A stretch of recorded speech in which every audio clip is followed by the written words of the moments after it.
بسم اللہ الرحمن الرحیم۔ نجاشی کے دربار میں حضرت جعفر رضی اللہ تعالی عنہ کی تقریر۔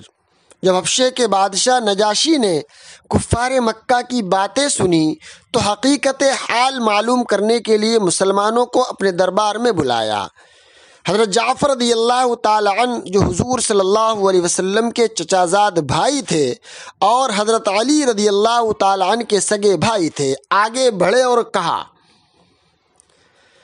کہ اسلام وہ ہے جو ایک اللہ کی طرف بلاتا ہے، جو ایک اللہ کی عبادت کرنے کی دعوت دیتا ہے۔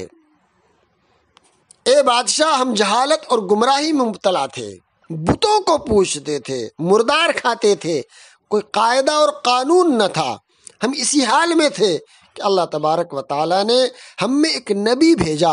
اس نے ہمیں اس بات کی تعلیم دی کہ ہم صرف اور صرف ایک اللہ تبارک و تعالیٰ کی عبادت کریں، بتوں کی پوجا چھوڑ دیں، کسی پر ظلم نہ کریں، نماز پڑھیں، روزہ رکھیں، زکوٰۃ ادا کریں۔ ہم نے ان باتوں کو قبول کر لیا، اس پر ہماری قوم ہم سے ناراض ہو گئی۔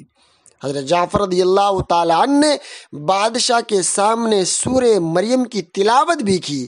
بادشاہ پر اس کا بڑا اثر ہوا، اس کی آنکھوں سے آنسو جاری ہو گئے۔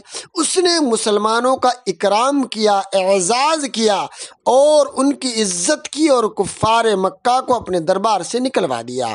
چنانچہ قریش مکہ کو ناکام حبشہ سے واپس لوٹنا پڑا۔